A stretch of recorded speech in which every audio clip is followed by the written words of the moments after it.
مشاكل اليد في مرضى الجلطات هي مشاكل كبيرة جدا، ومن أكتر المشاكل اللي بتواجه كل الناس اللي جالهم جلطات. تقريبا يعني بنسبة 80% أي حد يجيله جلطة يجي يقول أنا إيديا مش شغالة، أو إن أنا مش عارف أشغل إيديا، أو إن كل حاجة اتحلت معايا ما عدا إيدي، فهي اللي متأخرة معايا شوية. في الفيديو ده هنتكلم عن مشاكل الإيد وليه بتتأخر، وإيه الحاجات اللي بتمنع تأخرها وتخليها تيجي معانا بسرعة. يلا بينا.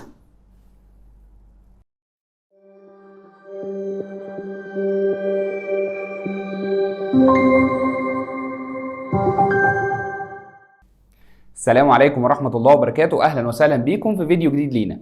زي ما كنا لسه بنتكلم في الفيديو ده إن احنا هنتكلم النهاردة عن مشاكل الإيد أو مشاكل التحسن في الإيد في عيانين مرضى الجلطات. طيب خلينا نتكلم أصلا ونقول ليه أصلا الإيد بتتأخر معانا.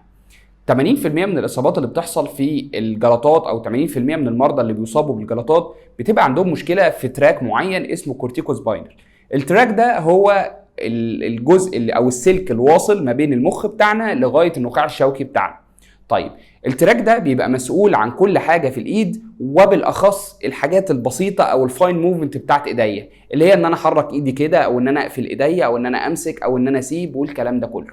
طيب التراك ده هو الوحيد المسؤول في الجسم على الحاجه دي، فعشان كده اول ما بيتصاب التراك ده بتبدا المشكله تظهر، وبيبدا ان مفيش اي تراك تاني يقدر ان هو يغذي المنطقه دي. فنلاقي ان المريض بتاعي بيتحسن على مستوى الكتف وعلى مستوى الكوع وكل حاجه بتتحسن ما عدا المستوى بتاع الريست بتاعي، لان التراك ده لما اتضرب او لما اتصاب مفيش اي حاجه تقدر انها تشتغل مكانه او انها تأدي نفس الوظيفه بتاعته. فبنلاقي الحوار عندنا اتاخر، وهو ده السبب الرئيسي في عدم رجوع الحركه للايد بسرعه.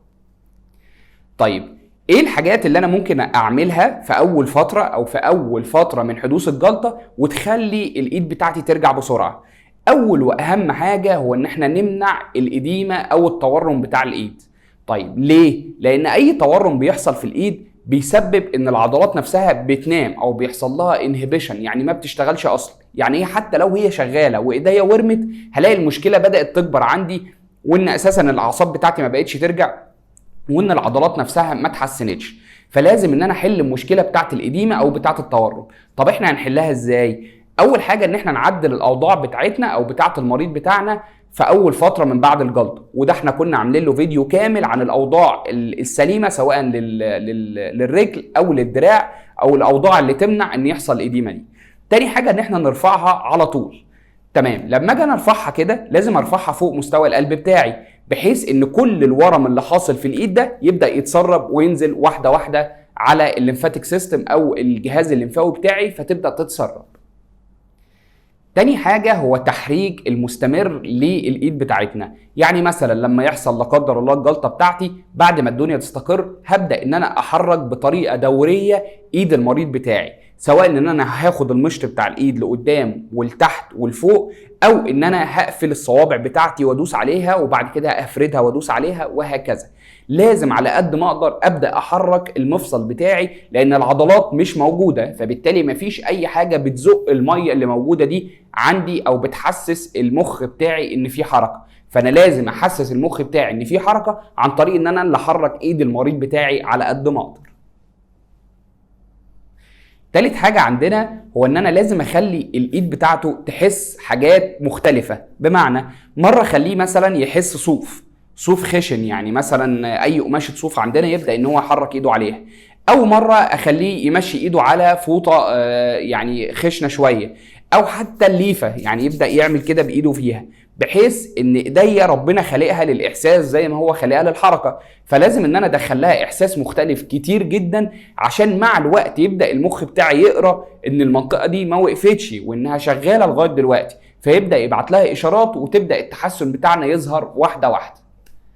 رابع حاجه عندنا هو ان انا ابدا علاج طبيعي في اسرع وقت ممكن. ليه؟ لان دكتور العلاج الطبيعي لما يجي هيبدا ان هو يحرك الايد بطريقه يعني بروفيشنال شويه او ممتازه شويه او خاصه شويه، ويبدا ان هو يعمل الكتريكال ستيميليشن اللي هو التنبيه الكهربائي للعضلات بشكل معين هو درسه، عشان تبدا الايد بتاعتنا تقفل وتفتح بشكل كويس، فيبدا المخ بتاعنا يلقط الاشارات دي فيبدا يبعت لها اشارات، فيبدا التحسن بتاعنا يظهر، ونقول لمشاكل بتاعه الايد انها هتختفي ان شاء الله اول ما التحسن بتاع الايد كلها تبدا تظهر. بكده وصلنا معاكم لاخر الفيديو ده. الفيديو ده اتكلمنا فيه عن مشاكل الايد، وقلنا ان اهم 4 حاجات لازم نعملها ان احنا لازم نحرك الايد كويس. تاني حاجه ان احنا نحطها في بوزيشن كويس، البوزيشن ده احنا كنا اتكلمنا فيه في فيديو قبل كده، ممكن ترجعوا له على التشانل بتاعتنا. وتالت حاجه ان هو يحس احساس مختلف في ايديه كل شويه. ورابع حاجه ان هو يبدا علاج طبيعي في اسرع وقت ممكن. نشوفكم في فيديوهات جديده، ومستنيين تعليقاتكم واستفساراتكم في الكومنتس بتاعتنا او عن طريق الرسائل للصفحه على الفيسبوك. نشوفكم على خير ان شاء الله.